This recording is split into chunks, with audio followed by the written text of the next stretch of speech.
So I'd like to talk to you for a minute about the stuff that I bring with me. I don't have like a fancy thing to like mount my phone to the. I'm not like I don't do stuff like that.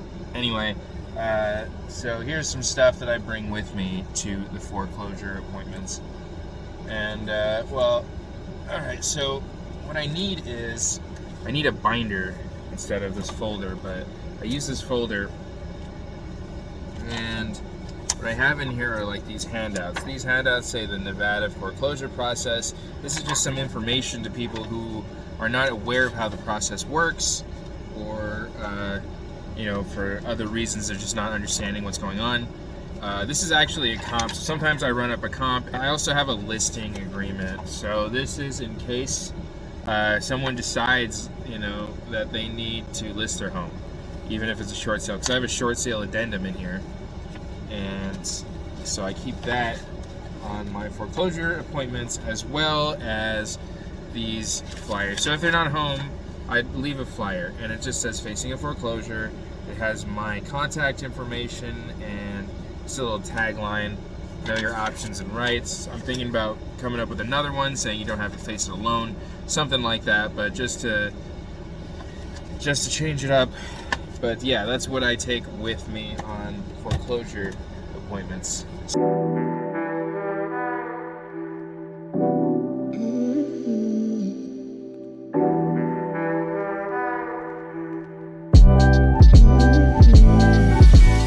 I just came back from visiting the home. Doesn't seem like there's anyone home, although there is a window that faces the street that's open, but all of their plants are dead.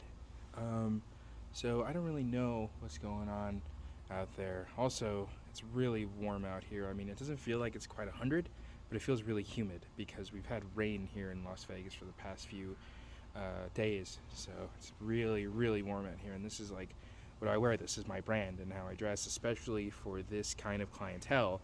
It's really important to convey a sense of professionalism.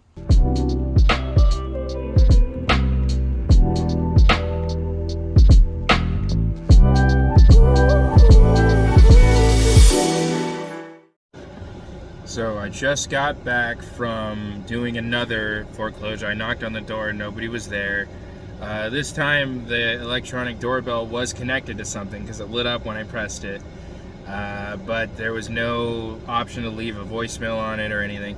So anyway, I left the flyer, just another touch. But this is another one in the North Vegas area. So this is a neighborhood that I actually keep my eye on. Again, it's the zip code that I'm looking at. So, looking around, there might be some other people here that need my help. And I don't know if these people are hiding. Like sometimes they are. Sometimes I knock on the door and then I leave after I leave the flyer and everything, and then I see them leaving out of their garage. But these people are hiding, but those are the ones that need my help the most. So hopefully I can get through to them in some way, just so that they understand that they don't have to go it alone. And that's why I do this. Back at home base, how did we do today? So I had a few people, I had a list of people that I was visiting today. They're all kind of in the same general vicinity, and I do that for efficiency purposes.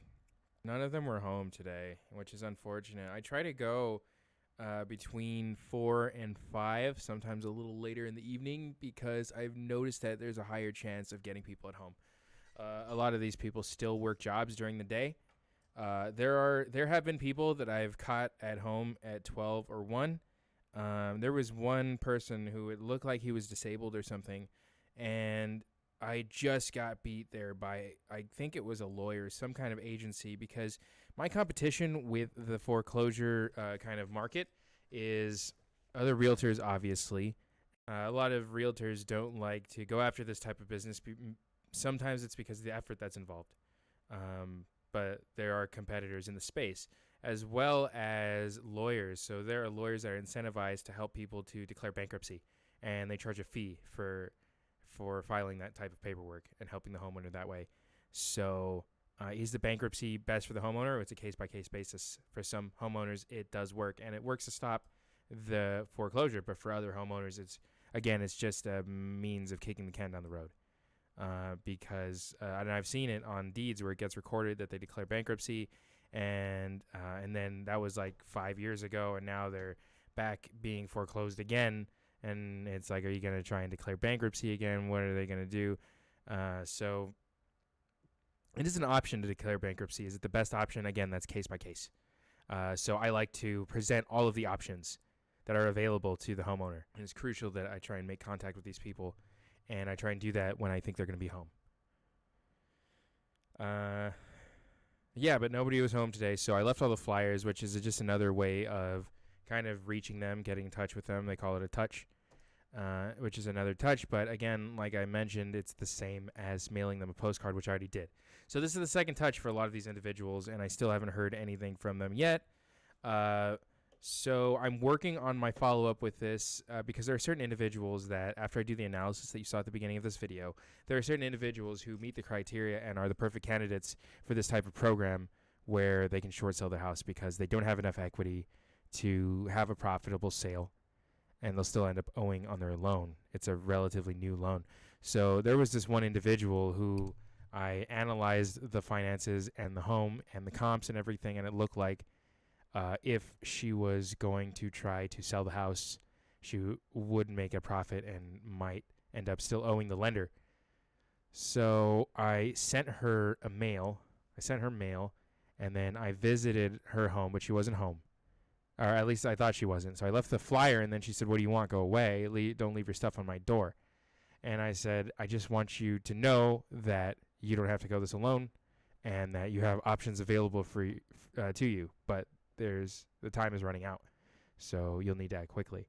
And she said, "Just don't leave any of your stuff on my door. I don't want to hear from you. I don't want anything."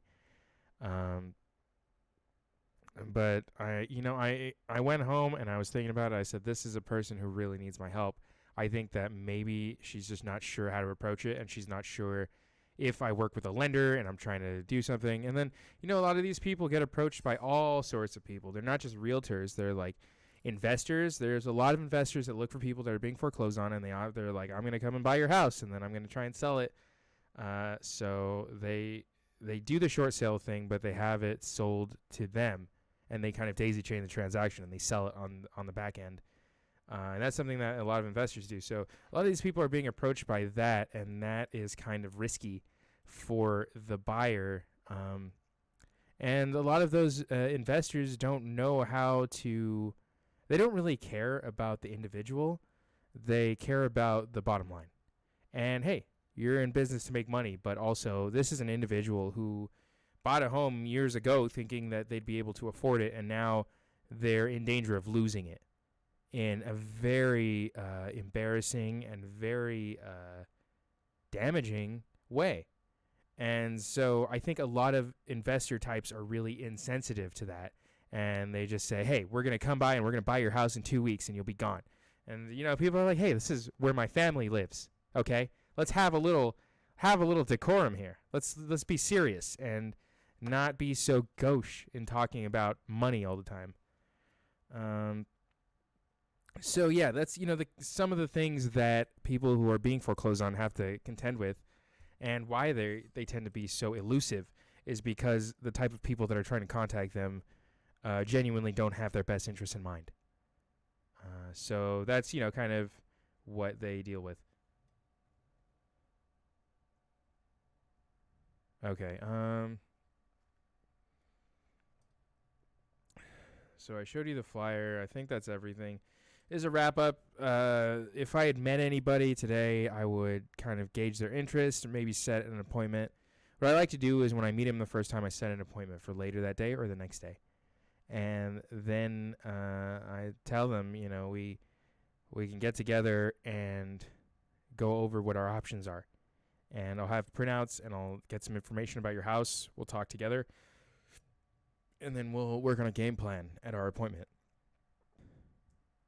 A lot of these people, they'll take the appointment, and then they just won't show up, man. It's crazy. Some of these people. But it's like, yeah, these are the people that aren't paying their bills, So it's like, you think they're going to keep an appointment? Maybe some of them, but ultimately, and this is something I'm learning in everything, is how people do one thing is how they do everything. So I mean, if they're a flaky person with their mortgage, they're probably going to be flaky with the foreclosure too. You know, not to say that people can't change, just how they do one thing is how they do everything. So something to keep in mind. Oh yeah, I was in the middle of a story. I just went off on a tangent, huh? Okay, so this lady, after I left, I visited her again, and I didn't leave a thing this time. I just knocked on the door, and she didn't. Nobody picked up. Nobody was there. Pressed the button. Nothing.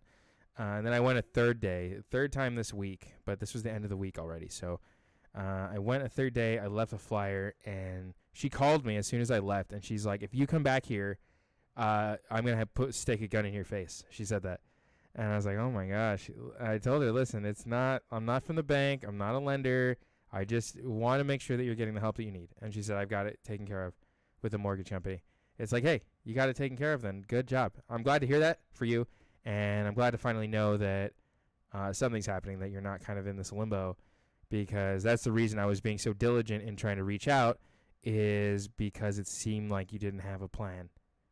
And now that you're saying that you do, I still like to keep in touch just in case that falls through.